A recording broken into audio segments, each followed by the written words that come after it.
नमस्कार दोस्तों। आज हम आपके लिए लेकर आए हैं बहुत ही महत्वपूर्ण प्रश्न। अगर आप वीडियो को स्किप करने की सोच रहे हैं तो एक बार दो तीन प्रश्नों का उत्तर दे के देखिए। अगर आपने सही उत्तर दे दिया तो आपकी तैयारी बहुत अच्छी चल रही है, लेकिन अगर आपका उत्तर गलत हुआ तो आपको सुधार की बहुत ही ज्यादा जरूरत है। तो आज की इस क्विज में बहुत ही महत्वपूर्ण प्रश्न ऐड किए गए हैं, तो आप इनको अंत तक देखिए और अपना स्कोर कमेंट में जरूर बताना। चलिए शुरू करते हैं। प्रश्न नंबर 1, राजस्थान के इतिहास में ढिंगला, बिडरिया और नाथ द्वारिया क्या है? तो साथियों, क्या क्या पूछा गया है? ढिंगला, बिडरिया और नाथ द्वारिया ये क्या है? तो साथियों, ये क्या हो जाएंगे? ये हो जाएंगे ऑप्शन ए, मेवाड़ में प्रचलित तांबे के सिक्के। क्या हो जाएंगे? मेवाड़ में प्रचलित तांबे के सिक्के ढिंगला, बिडरिया और नाथ द्वारिया कहलाते। क्या कहलाते हैं? ढिंगला, बिडरिया और नाथ द्वारिया क्या है? ये प्राचीन तांबे के प्रचलित सिक्के, जो कि कहाँ पे प्रचलित थे? मेवाड़ रियासत। मेवाड़ कहाँ पे? उदयपुर में प्रचलित थे। चलिए अगला प्रश्न देखते हैं। वेली कृष्ण रुक्मणी ग्रंथ को पांचवा वेद व 19वां पुराण किसने कहा है? तो साथियों, जो वेली कृष्ण रुक्मणी है, रुक्मणी है, ये किसके द्वारा रचित है? अगर आपसे पूछ लिया जाए तो ये पृथ्वीराज राठौड़ के द्वारा रचित है, प्रसिद्ध ग्रंथ है वेली कृष्ण रुक्मणी। इसके जो साहित्यिक महत्व को देखते हुए इसको डिंगल का जो प्रसिद्ध कवि है, कौन? डिंगल के प्रसिद्ध कवि कौन हो जाएंगे? दुर्सा आडा हो जाएंगे। तो दुर्सा आडा ने इन्हें पांचवा वेद और 19वां पुराण कहा है। क्या कहा है? पांचवा वेद और 19वां पुराण किसने कहा है? दुर्सा आडा ने कहा है। और वेली कृष्ण रुक्मणी किसके द्वारा रचित है? पृथ्वीराज राठौड़ के द्वारा रचित है। चलिए अगला प्रश्न देखते हैं। राजस्थान के किस प्रजामंडल ने 16 नवंबर 1930 को जवाहर दिवस मनाया था? तो साथियों, अच्छा इंपॉर्टेंट प्रश्न है। जवाहर दिवस कब मनाया गया था? तो जवाहर दिवस मनाया गया था 16 नवंबर 1930 को। और अगर आपसे पूछ लिया जाए कि किस प्रजामंडल ने जवाहर दिवस मनाया था, तो ये जैसलमेर प्रजामंडल ने बनाया था। तो ऑप्शन है सी आपका बिल्कुल सही हो जाएगा। जैसलमेर प्रजामंडल ने मनाया था। कब? 16 नवंबर 1930 को। क्यों मनाया था? पंडित जवाहरलाल नेहरू के अस्वस्थ होने पर। किनके? पंडित जवाहरलाल नेहरू के अस्वस्थ होने पर उनके शीघ्र स्वास्थ्य लाभ की कामना के लिए जैसलमेर प्रजामंडल के द्वारा जवाहर दिवस मनाया गया था। चलिए अगला प्रश्न देखते हैं।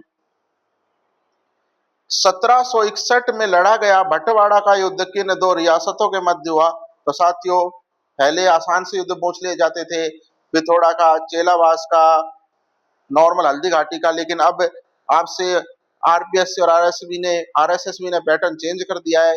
अलग तरीके के अप्लाइड प्रश्न पूछे जा रहे हैं। तो बंटवाड़ा का युद्ध आपको पता होना चाहिए कि जो बंटवाड़ा का युद्ध है ये कब हुआ था? 1761 में हुआ था। कब हुआ था बंटवाड़ा का युद्ध? 1761 में हुआ था। और ये किन किन के मध्य हुआ था? तो साथियों, किन के मध्य हुआ था? ये हुआ था ऑप्शन बी बिल्कुल सही हो जाएगा। कोटा और जयपुर के मध्य हुआ था। तो कब हुआ था? 1761 में हुआ था। क्यों हुआ था? रणथंबोर का जो दुर्ग है, कौन सा दुर्ग? रणथंबोर दुर्ग के अधिकार को लेकर यह युद्ध हुआ था। जयपुर के किन के मध्य? जयपुर से तो कौन हो जाएंगे? जयपुर के हो जाएंगे सवाई माधो सिंह प्रथम। और कोटा के पूछ ले जाएगी किन किन के मध्य हुआ? तो जयपुर के सवाई माधो सिंह प्रथम और कोटा के महाराव शत्रु साल के मध्य, कोटा के महाराव शत्रु साल के मध्य में हुआ था। और इसमें अगर विजयी कौन हुआ था? तो इसमें कोटा विजयी हुआ था। कौन हुआ था? कोटा विजयी हुआ था। तो बंटवाड़ा का युद्ध क्या है साथियों? रणथंबोर का जो दुर्ग है इस पर अधिकार को लेकर हुआ था। किन किन के मध्य हुआ था? जयपुर और कोटा के मध्य हुआ था। शासकों की पूछ ली जाए तो जयपुर के सवाई माधो सिंह प्रथम और कोटा के शत्रु साल के मध्य हुआ था। और अगर पूछ ले जाए कि कोटा की तरफ से युद्ध किसने लड़ा था, तो इनका जो दीवान है जालिम सिंह। और भी अगर डिटेल आपसे डीपली पूछ लिया जाए तो जालिम सिंह के नेतृत्व में, किसके नेतृत्व में? जालिम सिंह के नेतृत्व में हुआ था। और सेना किसकी विजय रही थी? इसमें विजयी कौन हुआ था? तो विजयी कोटा की इसमें विजय हुई थी। चलिए अगला प्रश्न देखते हैं। वैज्ञानिक मृदा वर्गीकरण के अनुसार एरिडीसोल्स और एंटीसोल्स मिट्टियां मुख्य रूप से राजस्थान के किस जलवायु प्रदेश में पाई जाती है? तो साथियों, एरिडीसोल कैसी होती है? साथियों, एरिडीसोल होती है शुष्क मृदा। कैसी होती है? शुष्क मृदा। और आपको पता है शुष्क मृदा कहाँ पाई जाती है? पश्चिमी शुष्क मरुस्थलीय प्रदेश में पाई जाती है। और एंटीसोल्स कैसी होती है साथियों? तो एंटीसोल्स होती है पीली भूरी मरुस्थलीय मृदा। कैसी? पीली भूरी मरुस्थलीय मृदा। तो साथियों पीली भूरी और शुष्क मृदा कहाँ पे पाई जाती है? शुष्क पश्चिमी शुष्क मरुस्थलीय प्रदेश में पाई जाती है। तो ऑप्शन सी इस प्रश्न का बिल्कुल राइट आंसर हो जाएगा। चलिए अगला प्रश्न देखते हैं। राजस्थान में महामारू मंदिर का निर्माण, महामारू मंदिर निर्माण शैली का विकास मुख्य रूप से किस राजवंश के संरक्षण में हुआ? कौन से साथियों? महामारू मंदिर निर्माण शैली का विकास। तो साथियों किस राजवंश के संरक्षण में हुआ? तो आपसे अगर पूछ लिया जाए कि महामारू मंदिर निर्माण शैली का जो विकास है ये मुख्य रूप से गुर्जर प्रतिहार वंश, ऑप्शन डी बिल्कुल सही हो जाएगा, इनके संरक्षण में हुआ था। और कब हुआ था? अगर तिथि आपसे पूछ लिया 8वीं शताब्दी से लेकर 11वीं सदी के मध्य में हुआ था।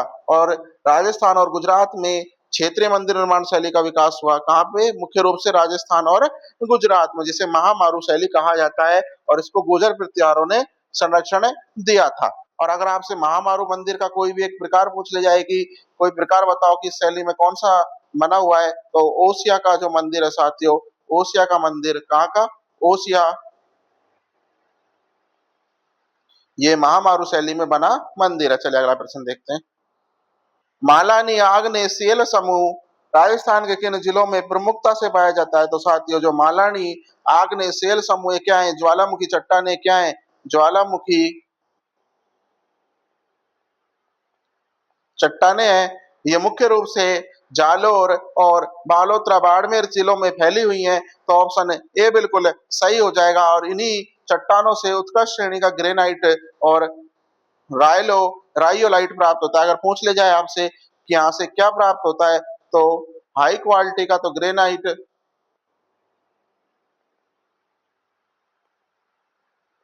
और राइयोलाइट। तो कहाँ से प्राप्त होता है? मालानी आग्नेय समूह जालोर व बाड़मेर क्षेत्रों से, मुख्य रूप से जालोर व बालोतरा। चलिए अगला प्रश्न देखते हैं। ताजे प्लास्टर पर की जाने वाली आला गीला या आरआईएस बत्ती चित्रण तकनीक का प्रारंभ राजस्थान में सबसे पहले कहाँ पे हुआ था? तो साथियों ये क्या होती है? मतलब आला गीला या आरा से आपसे आरआईएस आपसे पूछ ली जाए, तो जैसे अपन मकान पे ईंटों के ऊपर जब सीमेंट का प्लास्टर करते हैं, उस प्लास्टर में मतलब किसी लोहे की धातु के माध्यम से या उस पर आकृति को उभार करके कोई चित्र बनाया जाता है, तो उसको आला गीला या आरआईएस भित्ति चित्रण तकनीक कहा जाता है। और इसका जो राजस्थान में सबसे पहले प्रारंभ हुआ था, ये कहाँ से हुआ था?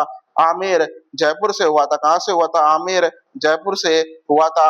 और अगर ये पूछ लिया जाए कि ये कला मुख्य रूप से कहाँ की है, तो साथियों आला गीला या आरआईएस पद्धति ये कहाँ की है? ये इटली की है। मूल रूप से कहाँ की है? इटली की है। और ये सबसे पहले आमेर जयपुर के शासकों द्वारा अपनाई गई थी। चलिए अगला प्रश्न देखते हैं। राजस्थान के एकीकरण के चौथे चरण वृहत राजस्थान में कृषि विभाग किस रियासत को सौंपा गया था? तो साथियों एकीकरण, राजस्थान का एकीकरण कितने चरणों में हुआ था? 7 चरणों में संपन्न हुआ था। और जो चौथा चरण है जो कि वृहत राजस्थान, ये कब हुआ था? 30 मार्च 1949 को इसका गठन हुआ था। और B.R. पटेल अर्थात सत्यनारायण राव समिति की सिफारिश पर विभिन्न विभागों को रियासतों को सौंपा गया था। तो उसी संदर्भ में देखें तो कृषि विभाग को जो सौंपा गया था वो सौंपा गया था ऑप्शन डी, भरतपुर को सौंपा गया था। किसको सौंपा गया था? भरतपुर को सौंपा गया था। वहीं अगर बात करें कि एजुकेशन विभाग, एजुकेशन डिपार्टमेंट को कहाँ पे सौंपा गया था, तो बीकानेर, कहाँ पे? बीकानेर को सौंपा गया था। और कृषि विभाग कहाँ पे सौंपा गया था? भरतपुर में सौंपा गया था। चलिए अगला प्रश्न देखते हैं। निम्नलिखित में से कौन सा युग में आभूषण शरीर का अंग सम्मिलित नहीं है? साथ ही यहाँ पे आभूषण दिया है और उसको हमें बताना है कि वो शरीर के किस अंग से सम्मिलित है। तो नहीं साथियों, यहाँ पे बताना है कि सम्मिलित नहीं है। 3 तो बिल्कुल सही है और 1 गलत है, तो हमें देखना है। चौंप, चौंप कहाँ से संबंधित होता है? नाक से संबंधित होता है, बिल्कुल सही है, पहला बिल्कुल सही हो जाएगा। चूप दांत से संबंधित होता है, बिल्कुल सही है साथियों, दोनों एक जैसे लगते हैं, लेकिन चौंप नाक से संबंधित और चूप कहाँ से संबंधित है? दांत से संबंधित है।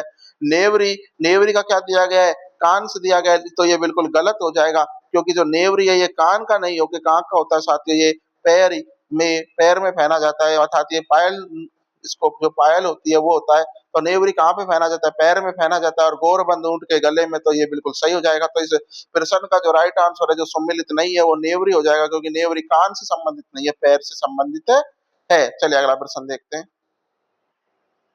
कंप्यूटर के प्रश्न है, देखते हैं। किसी कंप्यूटर में किसी फाइल को पहली बार सेव करने के लिए किस शॉर्टकट की का प्रयोग किया जाता है? तो साथियों, सेव करने के लिए कंट्रोल प्लस एस का प्रयोग किया जाता है। किसका किया जाता है? कंट्रोल प्लस एस का। वहीं अगर आपसे पूछ ले जाएगी कॉपी के लिए, तो कंट्रोल प्लस सी का प्रयोग किया जाता है। चलिए अगला प्रश्न देखते हैं। निम्नलिखित में से कौन सा एक इनपुट डिवाइस है? साथियों, इनपुट डिवाइस हमें बताना है, तो चार दिए, मॉनिटर, प्रिंटर, स्कैनर और स्पीकर। तो साथियों, इनपुट डिवाइस का अगर पूछ लिया जाए तो देखते हैं, मॉनिटर, प्रिंटर और स्पीकर तो क्या हो जाएंगे? मॉनिटर, प्रिंटर और स्पीकर, ये तो क्या हो जाएंगे साथियों? ये तो आउटपुट डिवाइस हो जाएंगे। कैसे हो जाएंगे? आउटपुट डिवाइस हो जाएंगे। लेकिन जो स्कैनर है साथियों, स्कैनर कैसा है? ये इनपुट डिवाइस है। तो इस प्रश्न का जो राइट आंसर हो जाएगा वो ऑप्शन है सी हो जाएगा। इनपुट डिवाइस का उदाहरण क्या हो जाएगा? स्कैनर हो जाएगा। चलिए अगला प्रश्न देखते हैं। इंटरनेट एड्रेस यूआरएल में एचटीटीपी का पूर्ण रूप क्या होता है? साथियों, बहुत ही अच्छा इंपॉर्टेंट प्रश्न है। एचटीटीपी की फुल फॉर्म जरूर पूछी जाती है। तो इसका जो फुल फॉर्म होता है वो होता है हाइपर टेक्स्ट ट्रांसफर प्रोटोकॉल। तो साथियों, हाइपर टेक्स्ट ट्रांसफर प्रोटोकॉल कौन से ऑप्शन ए में है? तो ऑप्शन ए बिल्कुल सही हो जाएगा। हाइपर टेक्स्ट ट्रांसफर प्रोटोकॉल इसका राइट आंसर हो जाएगा। चलिए अगला प्रश्न देखते हैं। कंप्यूटर की रीड ओनली मेमोरी रोम किस प्रकार की मेमोरी होती है? तो साथियों, आपको पता है कि जो रोम होती है ये किस प्रकार की मेमोरी होती है? ये नॉन वोलेटाइल मेमोरी होती है, अर्थात स्थायी मेमोरी होती है। कैसी होती है? स्थायी मेमोरी होती है। और अगर इसकी फुल फॉर्म पूछ ली जाए तो रीड ओनली मेमोरी हो जाएगा। क्या हो जाएगा? रीड ओनली मेमोरी हो जाएगा। कैसी मेमोरी? नॉन वोलेटाइल, अर्थात स्थायी है। कैसी है? स्थायी है, डिलीट नहीं होती।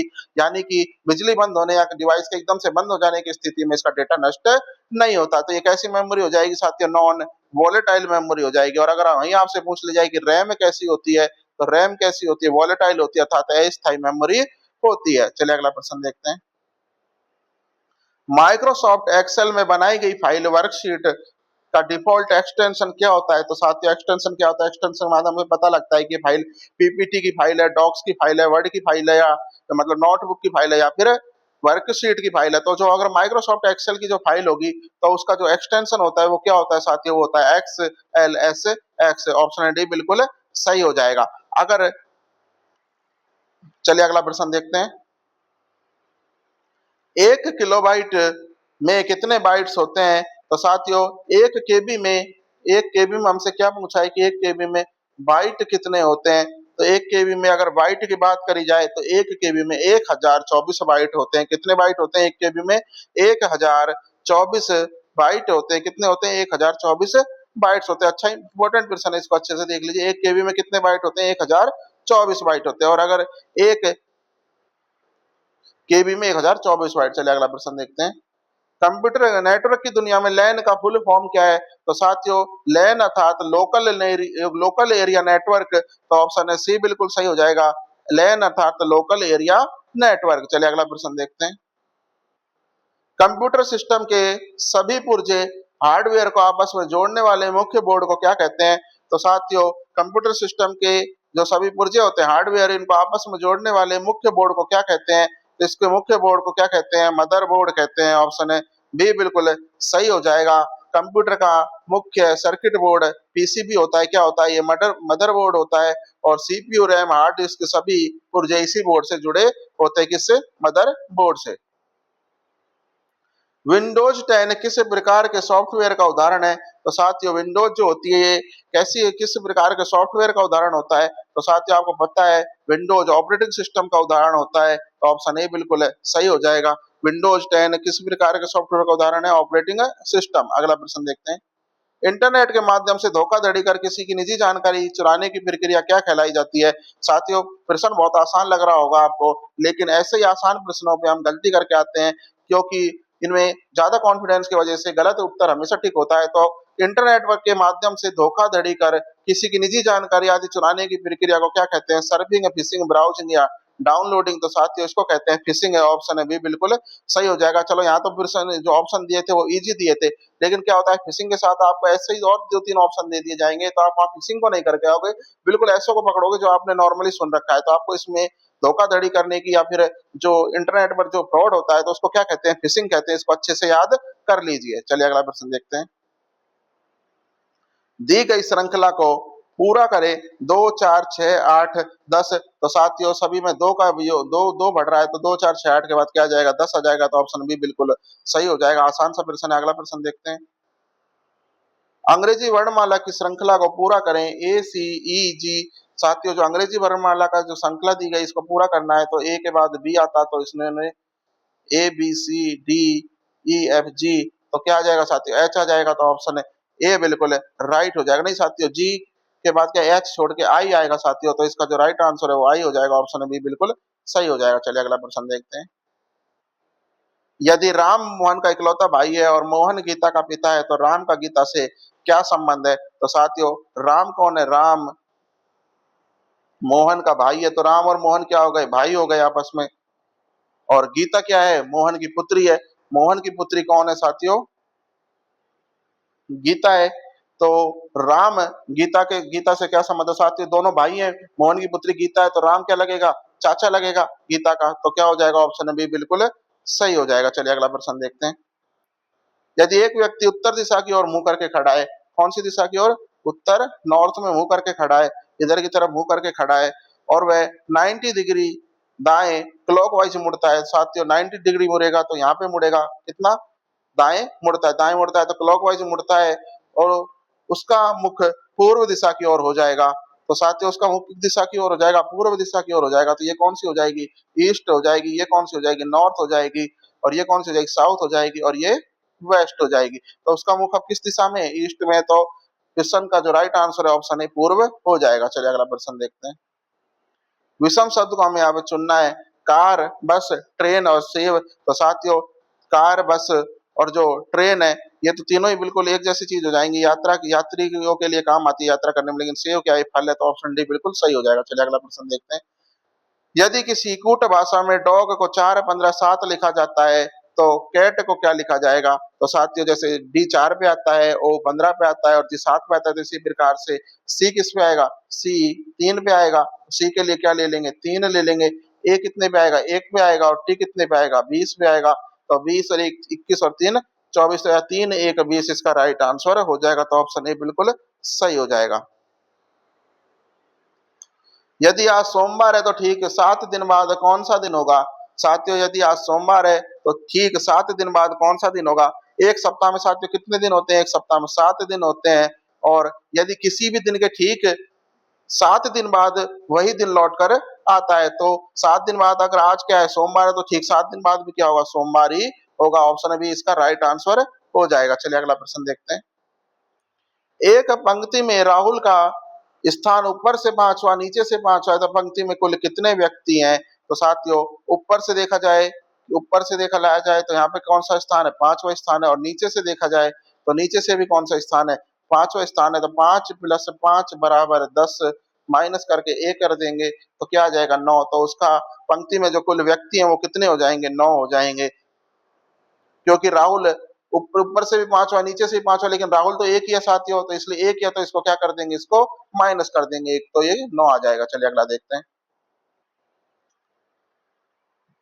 सभी कुत्ते बिल्ली हैं और सभी बिल्ली चूहे हैं, अर्थात सभी कुत्ते चूहे हैं। तो साथियों सभी कुत्ते क्या हैं, बिल्ली हैं, और सभी बिल्ली क्या हैं, चूहे हैं। तो सभी कुत्ते भी चूहे हुए हैं, क्योंकि ये निष्कर्ष है जो पूरी तरीके से सत्य है। तो ऑप्शन ए बिल्कुल सही हो जाएगा, निष्कर्ष माने बिल्कुल सही है। चलिए अगला प्रश्न देखते हैं।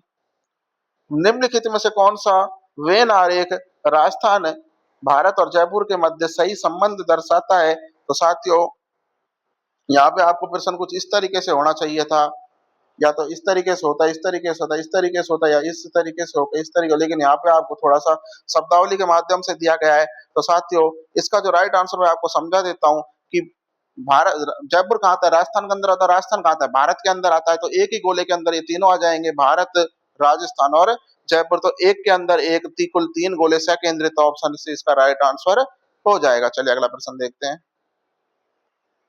विद्यालय शब्द का संधि विच्छेद क्या होगा? तो साथियों विद्यालय का आपको पता है विद्या प्लस आलय, ऑप्शन ए बिल्कुल सही हो जाएगा, विद्या प्लस आलय। और अगर पूछ ली जाएगी संधि तो बताइए कौन सी संधि हो जाएगी इसमें विद्या प्लस आलय में, बताइए। तो विद्या प्लस आलय में हो जाएगी आ प्लस आ के संयोग से क्या बनता है? आ बनता है। तो किन सी हो जाएगी? दीर्घ स्वर संधि इसमें हो जाएगी। कौन सी? दीर्घ स्वर संधि इसमें हो जाएगी। चलिए अगला प्रश्न देखते हैं। दशानन, दस आनंद जिसके अर्थात रावण, तो साथियों इसमें कौन सा समास हो जाएगा? तो आपको पता होना चाहिए जब दोनों पद प्रधान ने होकर किसी तीसरे अर्थ का बोध कराए, दोनों पद प्रधान ने होकर किसी तीसरे अर्थ का बोध कराए तो तीसरा कौन सा हो जाएगा? इसमें रावण हो जाएगा। तो वहां कौन सा समास होता है? वहां हमेशा बहुव्रीहि समास होता है। तो ऑप्शन डी बिल्कुल सही हो जाएगा। अर्थात नीलकंठ, नीला है कंठ जिसका भगवान शिव, तो वहां पे भी कौन सा है? बहुव्रीहि समास। अर्थात दस है आनंद जिसके अर्थात रावण, तो इसमें कौन सा? बहुव्रीहि समास हो जाएगा। चलिए अगला प्रश्न देखते हैं। दिन का सही विलोम साथियों दिन का क्या हो जाएगा? रात हो जाएगा, बिल्कुल आसान है। चलिए अगला प्रश्न देखते हैं।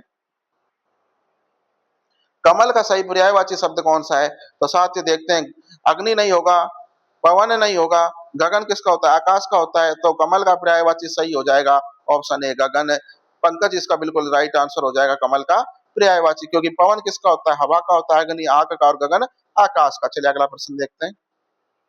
9-2-11 होना का अर्थ क्या होता है साथियों? तो 9-2-11 अर्थात भाग जाना, ऑप्शन भी बिल्कुल सही हो जाएगा। चलिए अगला प्रश्न देखते हैं। किस शब्द की वर्तनी एकदम शुद्ध है? साथियों बहुत ही अच्छा प्रश्न है, क्योंकि कवियत्री शब्द को लेकर हमेशा लोगों के मन में डाउट बना रहता है और आते हुए भी इस प्रश्न को गलत करके आते हैं। तो आज आप इसको अच्छे से देख लीजिए, क्योंकि हिंदी व्याकरण में कवि का जो शुद्ध स्त्रीलिंग रूप होता है, सही वर्तनी वाला जो शब्द होता है वो होता है कव। ये छोटी मात्रा और त्री में त्रय में बड़ी की मात्रा, तो ऑप्शन सी इसका बिल्कुल सही हो जाएगा कब यित्री। इसको कभी तो कभी यित्री करके आ जाते हैं साथियों, तो ऑप्शन बी नहीं होगा, इसका ऑप्शन सी बिल्कुल राइट होगा। इसको अच्छे से माइंड में फिक्स कर लीजिए। चलिए अगला प्रश्न देखते हैं। वाक्यांश के लिए एक शब्द जो कभी न मरे उसको क्या कहते हैं साथियों? तो जो कभी न मरे उसको कहते हैं अमर। साथियों जो कभी नहीं मरता वो क्या हो जाता है? अमर हो जाता है। तो अगला प्रश्न देखते हैं। अपमान शब्द में उपसर्ग का प्रयोग हुआ है, तो साथियों अपमान शब्द में जो उपसर्ग हो जाएगा वो हो जाएगा अप। कौन सा हो जाएगा? अपमान में अप और मान, अप प्लस मान अर्थात मान मूल शब्द हो जाएगा और अप उपसर्ग हो जाएगा। ऑप्शन सी बिल्कुल सही है। चलिए अगला प्रश्न देखते हैं। मिठास में किस प्रत्यय का प्रयोग हुआ है? तो साथियों मिठास में जो प्रत्यय का प्रयोग हुआ है यह हुआ है आस प्रत्यय का प्रयोग हुआ है। कौन सा? मिठ, मिठास अर्थात आस प्रत्यय का प्रयोग हुआ है। और इसमें अगर संज्ञा आपसे पूछ ली जाए तो कौन सी हो जाएगी? भाववाचक संज्ञा का निर्माण इससे हो रहा है, मिठास यानी भाववाचक संज्ञा। चलिए अगला प्रश्न देखते हैं। शुद्ध वाक्य का चयन कीजिए। तो साथियों व्याकरण की दृष्टि से जो शुद्ध वाक्य है वो देखते हैं। राम से खाना खाया, ये भी गलत हो जाएगा। राम खाना खाया, ये भी गलत हो जाएगा, ये भी सही नहीं है। राम ने खाना खाया है या राम ने खाना खाया, तो साथियों हम जब भी नॉर्मल जनरली बोलते हैं तो क्या बोलते हैं कि एक पर्टिकुलर किसी भी व्यक्ति का नाम लगा लो, उसने खाना खाया, तो क्या हो गया? राम ने खाना खाया है, ये भी सही नहीं है, तो राम ने खाना खाया ऑप्शन ए बिल्कुल सही हो जाएगा। चलिए अगला देखते हैं। Choose the correct article, she is blank European. तो साथियों मैंने आपको बताया था पिछले मॉडल पेपर में भी, अगर आपने अब तक वो क्लास नहीं देखी तो आप उसको प्लेलिस्ट में जाके देख सकते हैं। वहां पे आपको सीईटी के मॉडल पेपर से रिलेटेड बहुत सारी क्लासें दी गई हैं और सभी में बहुत ही अच्छे महत्वपूर्ण प्रश्न है। तो आर्टिकल के अनुसार हमका आर्टिकल का क्या नियम होता है? अगर बोवल की जो स्वर की जो ध्वनि आती है, बोवल साउंड अगर आता है तो किसका प्रयोग करते हैं? एन का। और कॉन्सोनेंट अगर साउंड आता है, व्यंजन का साउंड आता है, तो ए का प्रयोग करते हैं। तो यहाँ पे यूरोपियन में किसकी जो ध्वनि आ रही है साथियों? अब आपको ऐसा लग रहा होगा कि ये क्या है? बोवल है, क्योंकि बोवल क्या होते हैं? ए, ई, आई, ओ और यू। क्या होते हैं? ए, ई, आई, ओ, यू क्या होते हैं? बोवल साउंड होते हैं। लेकिन अब आपने यहाँ सोचा होगा कि ए, ई, आई, ओ, यू में से ई आ रहा है, तो ई आ रहा है तो हम यहाँ क्या कर देंगे? एन कर देंगे। लेकिन अगर आपने एन कर देते बिल्कुल गलत हो जाएगा, क्योंकि यूरोपियन को आप प्रोनाउंस करेंगे तो आपको अच्छे से दिमाग में बैठना चाहिए कि यूरोपियन में क्या आ रहा है? ई नहीं आ रहा, या बोवल की ध्वनि नहीं आ रही, किसकी आ रही है? ये की ध्वनि आ रही है। किसकी आ रही है? ये की ध्वनि आ रही है। सी इज ए यूरोपियन। तो अगर कॉन्सोनेंट की जो ध्वनि आ रही है, बोवल की ध्वनि नहीं आ रही, कॉन्सोनेंट की ध्वनि आ रही है, तो क्या प्रयोग होगा? ए प्रयोग होगा। तो सी इज ए यूरोपियन। तो यहाँ पे एन का प्रयोग क्यों नहीं होगा? चाहे आपको यहाँ पे ई मिल गया हो, बोवल मिल गया, लेकिन जो प्रोनाउंस करेंगे तो जो साउंड है वो किसका आ रहा है? कॉन्सोनेंट का आ रहा है, जय का आ रहा है, तो इसलिए ए का प्रयोग यहाँ पे करेंगे। तो इसका जो राइट आंसर हो जाएगा वो हो जाएगा ऑप्शन ए। चलिए अगला प्रश्न देखते हैं। fill in the blank with the correct preposition, the book is blank the table. तो साथियों प्रीपोजिशन हमसे पूछा गया है कि this the book is Khalistan on the table. तो साथियों अगर वो जनरली बोलेंगे तो ऑन का ही आ रहा है, लेकिन मैं आपको नियम बता देता हूं इसका। जब कोई वस्तु किसी दूसरी वस्तु की सतह के ऊपर रखी हो, अर्थात ये मान लो एक टेबल है और जो बुक है वो बुक इसके ऊपर रखी हुई है साथियों। तो जब कोई वस्तु किसी दूसरी वस्तु की सतह के ऊपर रखी हुई है तो बिल्कुल टच होकर रखी है, तो उसे छू रही हो, तो प्रीपोजिशन किसका प्रयोग होता है? ऑन का प्रयोग होता है। तो ये क्या कह रहा है? बुक इज, तो बुक रखी है तो क्या रखी? टेबल के ऊपर रखी है, तो हवा में तो रखी नहीं होगी, उसके टच होकर रख रही होगी। तो जब भी कोई वस्तु किसी दूसरी सरफेस के ऊपर रखी होती है और उसे छू रही होती है तो वहां पे ऑन का प्रयोग होता है। तो इसमें प्रीपोजिशन ऑन आएगा, the book is on the table. क्या आ जाएगा? The book is on the table. चलिए अगला प्रश्न देखते हैं। Complete the sentence she blank to school every day. साथियों कैसा है? प्रेजेंट टेंस का है। तो साथियों अगर हैबिचुअल देखा जाए कि हैबिचुअल एक्शन दर्शाने के लिए भी, हैबिचुअल एक्शन दर्शाने के लिए, आदतन एक्शन दर्शाने के लिए, क्योंकि कोई भी जो है स्कूल तो रोजाना ही जाएगा, तो कभी कभी छुट्टी कर लेता है किसी तबीयत खराब की वजह से या हॉलीडे की वजह से। तो हैबिचुअल एक्शन को जो दर्शाता है तो उसके लिए कौन सा टेंस आता है? प्रेजेंट इंडेफिनेट टेंस आता है। ये भी अच्छे से याद कर लीजिए। अगर हैबिचुअल एक्शन दर्शा रहा है तो कौन से टेंस का प्रयोग होता है? प्रेजेंट इंडेफिनेट टेंस का प्रयोग होता है। प्रेजेंट इंडेफिनेट टेंस में जो सिंगुलर सब्जेक्ट के साथ वर्ब में एस या ईएस लगता है, क्या लगता है? वर्ब में एस या ईएस लगता है। तो वह स्कूल क्या करता है? जाता है, तो जाता के लिए गो आएगा और एस या ईएस का प्रयोग करेंगे तो गोज हो जाएगा। तो ऑप्शन सी बिल्कुल है सही हो जाएगा। तो हैबिचुअल एक्शन के लिए प्रेजेंट इंडेफिनेट टेंस का प्रयोग करते हैं। चलिए अगला प्रश्न देखते हैं। Choose the correct passive voice. आते पैसिव वॉइस बनाना है, किसका बनाना है? ही रीड्स ए बुक, वह एक बुक पढ़ता है। तो साथियों पता है जब पैसिव वॉइस बनाएंगे तो ऑब्जेक्ट को सब्जेक्ट और सब्जेक्ट को ऑब्जेक्ट कर देंगे। तो सबसे पहले हम ऑब्जेक्ट को ले लेते हैं, इसके ऑब्जेक्ट को क्या बना देंगे? सब्जेक्ट बना देंगे। तो ए बुक, फिर इसके बाद क्या आएगा साथियों? इज, सिंगुलर तो इज आ जाएगा। और रीड का जो फुल रीड की जो थर्ड फॉर्म होती है साथियों क्या हो जाएगी? रीड हो जाएगी। A book is read by, he को किसमें बदल देंगे? हिम में बदल देंगे। तो a book is read by him, तो कौन से ऑप्शन में मिल रहा है? A book is read by him, option A बिल्कुल सही हो जाएगा। चलिए अगला प्रश्न देखते हैं। Change into indirect speech, indirect speech में बदलना है।